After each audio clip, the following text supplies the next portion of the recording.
بسم الله الرحمن الرحيم نون والقلم وما يسطرون ما أنت بنعمة ربك بمجنون وإن لك لأجرا غير ممنون وإنك لعلى خلق عظيم فستبصر ويبصرون بأيكم المفتون إن ربك هو أعلم بمن ضل عن سبيله وهو أعلم بالمهتدين فلا تطع المكذبين ودوا لو تدهن فيدهنون ولا تطع كل حلاف مهين هماز مشاء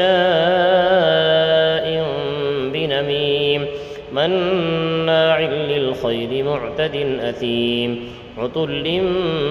بعد ذلك زنيم أن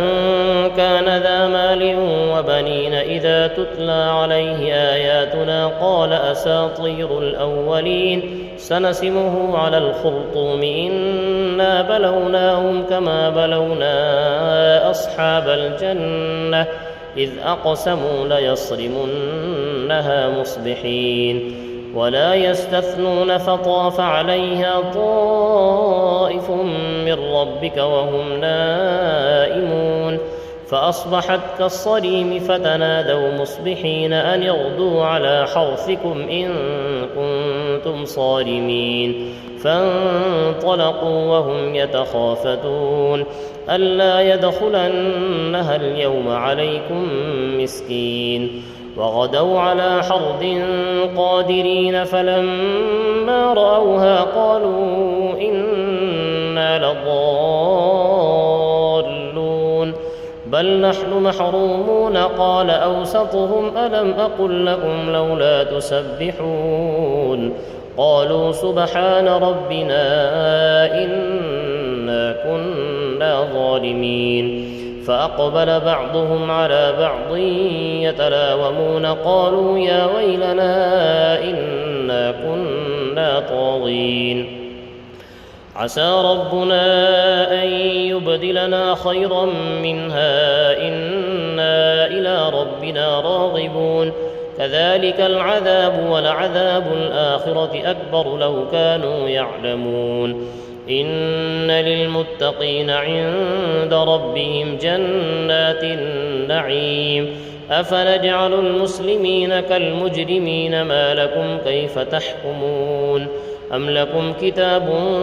فيه تدرسون إن لكم فيه لما تخيرون أم لكم أيمان علينا بالغة إلى يوم القيامة إن لكم لما تحكمون سلهم أيهم بذلك زعيم أم لهم شركاء فليأتوا بشركائهم إن كانوا صادقين يوم يكشف عن ساق ويدعون إلى السجود فلا يستطيعون خاشعة أبصارهم ترهقهم ذلة وقد كانوا يدعون إلى السجود وهم سالمون فذرني ومن يكذب بهذا الحديث سنستدرجهم من حيث لا يعلمون